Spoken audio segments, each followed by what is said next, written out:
It is the day before Christmas in Washington, D.C., where final preparations are underway for the tree lighting ceremony on the White House lawn.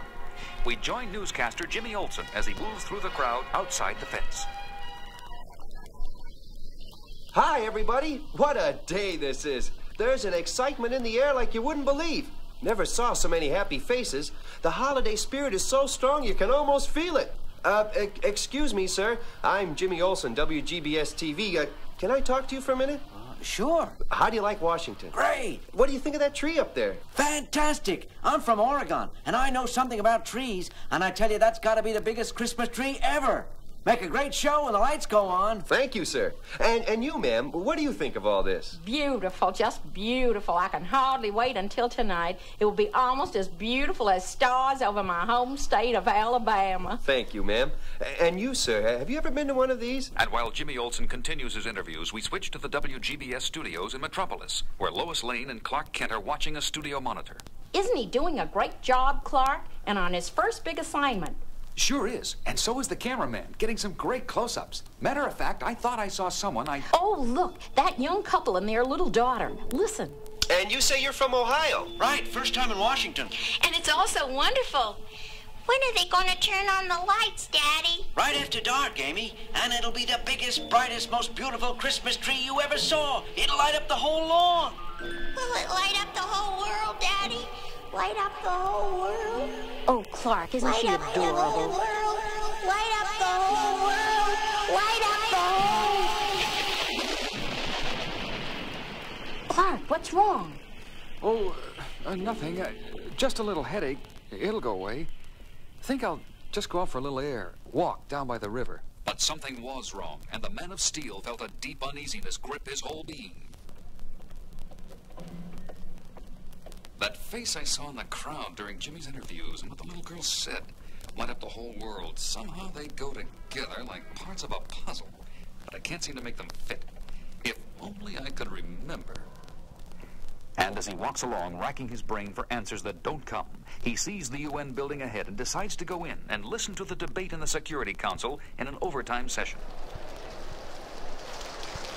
And in conclusion, I wish to place my government irrevocably on record in favor of this giant step forward on the road to peace. Thank you. It is my great privilege and honor as chairman to announce that the Security Council of the United Nations has this day voted unanimously in favor of the resolution banning the use of all nuclear weapons. I wish to thank the delegates for their devotion to duty and their self-sacrifice in giving up so much of their holiday time so that this legislation could be completed. That is good news, and it's about time. Banning nuclear weapons is the best. Nuclear weapons, that's it. That face in the crowd. It was Thurston Kilgore, the great nuclear physicist. The last time I saw him was, a Senate committee hearing 8 years ago.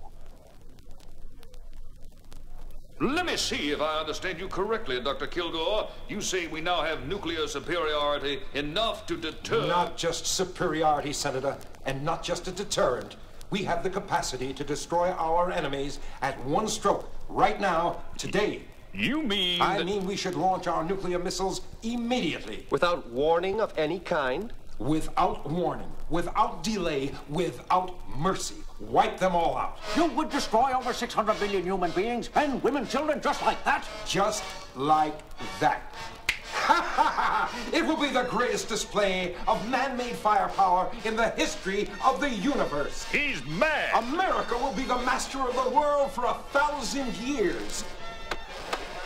That will be all, Dr. Kilgore. No one will dare oppose us. No one. Remove that man. We will remake every government in the world in our image. And those that oppose us.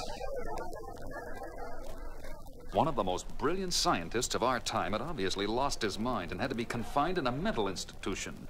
Diagnosed a hopeless case. A hopeless case. Running loose on the streets of Washington. Great Krypton. I've got to get down there right now. This is a job for Superman. As the mightiest man in the world races through the darkening sky, little does he realize how justified his fears are. At that very moment in his secret laboratory not far from the White House, Thurston Kilgore is talking. Ah, you're awake, my young friend. Good. Soon you will have the privilege of being part of the greatest Christmas happening in 2,000 years. Oh, all right. I'll remove the gag. But it's no use trying to call for help. No one can hear you. Hold still a minute. Ah, there you are. I don't understand. Who are you? And what's the big happening you're talking about? And why are you holding me in this place? I am Thurston Kilgore, scientist. But soon I shall be Thurston Kilgore, master of the world. Master of the world? You got to be kidding. Kidding? Not at all. You see these television screens? I'll turn on number 1. What do you see? The White House, the Christmas tree on the lawn. And here's number 2. Now, what do you see? I'm not sure. Looks like, yeah, a missile at a rocket site. Very good. That rocket, by the way, is ready for immediate launching and carries a payload of 5 nuclear warheads, each 100 times as powerful as the Hiroshima bomb. But what has this got to do with... Patience, young man. Patience. And now, screen number 3. Another rocket. And 4. And 5. And 6. There you are. The whole picture. 5 multiple head rockets. All tied to the controls in the war room of the Pentagon and targeted on our enemies. But the only person authorized to push the button is... Yes? The President of the United States. Precisely. But we're not at war, and he's not about to push that button. Quite right. Not that button, and not knowingly. But there are buttons and buttons. I still don't... Like the button that will turn on the lights on that beautiful Christmas tree. On the White House lawn? Right. You mean to say that button is tied into the rocket launch system you just showed me? Now you're getting it. It's tied in by a remote control circuit I secretly installed. And when the president pushes the button that lights the tree... Good Lord.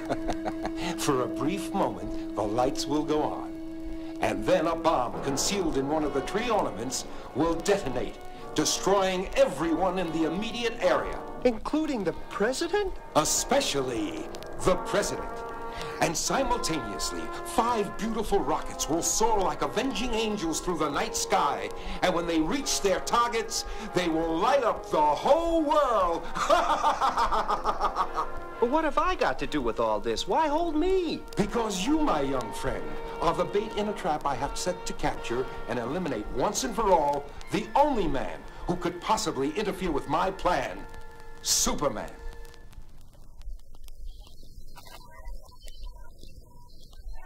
Isn't this exciting? What time will they turn on the lights, Harry? Gee, I don't know. Should be any time now. Will we be able to see the president from here? I think so. We got here early enough to pick a good spot. Hey, mister, watch where you're going. Oh, my gosh, it's Superman. I'm sorry, sir. I was looking for a young newscaster, Jimmy Olsen. He was interviewing people right around here a little while ago. Have you seen him? Oh, sure. He interviewed us. Did you see where he went? Last we saw, I went over to that van over there. Oh, the WGBS mobile unit. Thanks. Nobody here. What's this on the seat? A note addressed to me. If you want to see Jimmy Olsen alive, come to the top floor of the warehouse at the end of L Street. Signed TK. TK. Thurston Kilgore, so I was right. He was the one I saw on TV. And at that moment, a cheer goes up from the crowd. Hey, look, it's the president. I know there's something wrong here. Something involving the president, but I don't know what it is, and I have to go save Jimmy. Well, this is the warehouse, but I don't... Come in, Superman. The door's open. Kilgore. Welcome, Superman. Where's... Oh, Jimmy, there you are. Are you all right? So far, but you've got to stop him, Superman. He's going to... Don't worry. I'll take care of him. You'll take care of nothing, Superman. You're through.